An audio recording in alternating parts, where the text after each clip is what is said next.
Don't ask what you can do for the factory, ask what the factory can do for itself. This is the key to the Factorio mindset. The more self-sufficient and the more low maintenance the factory is, the more energy and effort we can put into expanding its capabilities. On the research front, we did the turrets before, but there are 2 more that we're going to want, and only 2, for this period right after you get your first lab in place. That is next automation. Assembling machines will craft for us so that we don't have to craft everything ourselves. That's going to be up next. And then we'll move into logistics, which is giving us some key tools to control the flow of resources through our factory. And in fact, once we get those 2 in, turrets followed by automation and logistics, we then can seriously consider building our first real factory. Let's automate the defenses first, though, with turrets. And a bit of a crafting key here is if we go to our turret, notice that it requires not just metal plates, but also iron gear wheels. I've pre-crafted 10 of those here to supply it. So if we craft one, it just consumes those gear wheels right away. But if we craft another one without those gear wheels ready, then it has to craft them and then the turret. And so it takes much longer. Having those smaller, you might call them intermediates, what the game typically does, ready to go, is really going to help us out. And of course, that's why they're labeled as intermediate products, because they're items that don't actually do anything on their own. Now if we move along, I'm going to switch to the west here, and we're going to try to set up some turret defenses right outside this iron area. And if we notice on our turret, we've got this green circle. That's indicating the range. The range is 18, since our pistol is only 15. It's going to be significantly higher range, and that actually matters because they're not going to be sending any worms at us. They don't move. They won't be sending any spitters. Evolution isn't high enough for that. So only be seeing biters. They have to close to melee range if we come under attack. And also notice the shooting speed, 10 per second. Our pistol's 4 per second, so it's 2.5 times that. It's going to be really effective that way, and by having 2 in these locations, they are overlapping completely any land. Of course, again, the enemies can't go over water, and they are complementing each other a bit here in the middle. There's no way for them to approach this area from the west without getting fired upon. So I'm going to drop 5 into each of these. And as long as they have ammunition, and we don't get hit by a huge rush that would overwhelm them, this front is completely set up. And of course now we need to deploy more turrets around further stretches of our perimeter. I think this should work well for our initial turret coverage. Got a couple over here, the yellow squares indicating the turret locations. Down along the south and the north, if we turn off our pollution and turn on our turret coverage overlay, we can see the circular range indicators again. And the east is open, but I don't really care because our forest over here should do a fine job of absorbing all the pollution before it reaches the enemy. So we are getting our automation research done, which is good. I also have queued up enough science packs so we can get into logistics as well once that is finished. And I want to do some more crafting while we wait. So we will go into getting some more small electric poles, 10 inserters, a few chests. And then notice down here all of the lined up items it needs to make. Tons of copper cable, it needs to make some iron gear wheels, etc. to get all of this made. And as I mentioned, the overhead on that is simply going to keep going up and up and up as we make more complicated items, encouraging us more and more to have the factory make those for us, which we're about to get into. So let's go ahead and put our science packs in there. And we're going to have electric poles. Let's just walk with these down to our copper area. And then in a moment, this will finish up and it'll be in business. So we'll switch it over to logistics now. And the lab will just keep right on going, even though we're way over here doing something else. Now, let's definitely look at the long-handed inserters we don't care about, but they're there as a possibility for us when we want to use them in the future. Right now, I just want the assembling machines. I'm going to take 4. Then let's move the rest of our items to a more useful location on the quick bar. And there's our assembling machines. So let's get one of those down. I'm going to want it here. And doesn't have power, so we're going to fix that. It says no recipe. We'll get to that in a moment. The crafting speed is 0.5. meaning it'll make items half as fast as we can as the player. 4 pollution a minute when it's operating, but notice the electricity. It has a max consumption, okay, but the minimum consumption, even though it's really small, 2.5 kilowatts, that will be sucked up whenever this assembly machine is connected to the electrical grid, whether it's operating or not. So you don't want to just spam a bunch of them out using a bunch of energy and by extension using a bunch of pollution as your boiler has to keep running to produce that energy. You want to make sure you're making use of what you have out there.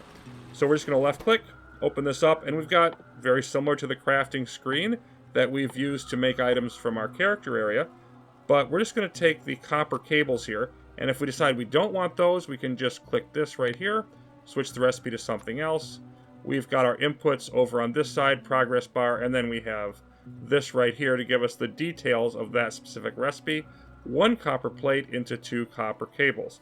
How are we going to get the copper plate, though, from here into here? Well, it's time for the inserter, and this particular technique is what's known as direct insertion, meaning you're taking something from one machine directly into another machine. There's no middleman, and I advise using this whenever you have the opportunity. Now, our inserter here has a solid line at the top, that's where it's going to grab from, and then at the bottom it has the yellow arrow, that's where it's going to put the item into, and it's got 1 square on either side, so it's going to take something from directly above it and put it in the place directly below it. So if we rotate this around, we're going to want to set it so it's just going to grab from here, and it's putting those plates directly in, and away goes our assembly machine, but then it stops. It says output full when it only has a few items in there. It only wants to run a few cycles. So then we need a way to remove items from here. And the inserter can accomplish this as well. You can call it both an outserter and an inserter. So let's say we just place it over here.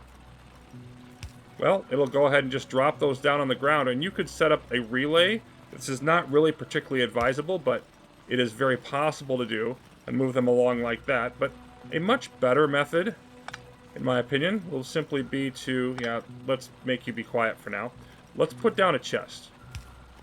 Let's just have you fill the chest, then we can grab them from the chest whenever we happen to need more.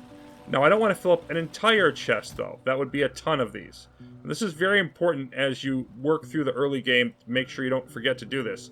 We want to limit it by just hitting this X here. Limit the part of the inventory so it can't be filled, and we're just going to go with up to 1 stack of copper cable. So now we've got 1 furnace making this for us to make our crafting job easier and quicker.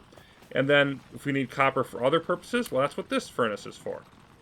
The iron area here is a little bit more involved than the copper was, but it's using the same basic ideas.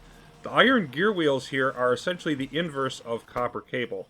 That is, instead of 1 plate to 2 items, we now need 2 plates for 1 item. And that's why I have 2 inserters down here unloading from 2 furnaces instead of 1.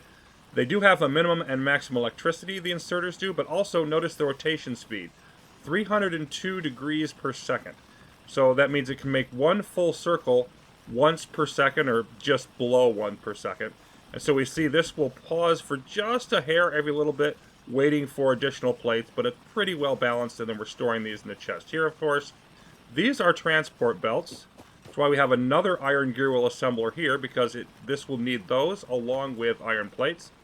And these are used for moving resources from one part of a factory to another. We will get into how they're practically used very soon, probably in the next episode. So a couple of other controls we should look at. One is to connect power poles on a string like this. Say you want to just space them as far apart as you can. That's often useful. So we're just going to left click on the ground and run.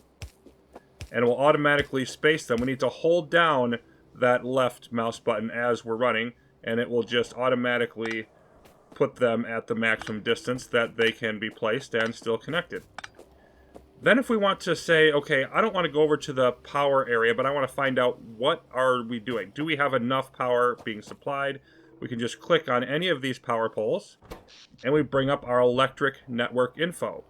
And so we can see a variety of things. There's this graph going by. It's highlighting the various items. Like we can take lab off or turn them back on. That's the green there. Say we don't want to see our assembling machines, so we can have whatever mix of these that we want to have in place displayed on the graph. But then also we have the various timeline controls. Say we go to 10 minutes. So we can see, okay, this is when we started using power for these various items. The lab was way back here. We got the production on this side with the steam engine. And then the satisfaction is how much of the current demand is being produced. So if this is not all the way up, then we have a problem.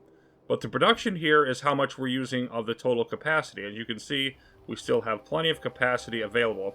But this is going to be a very key screen for us to watch to know when we are running low on our power capacity.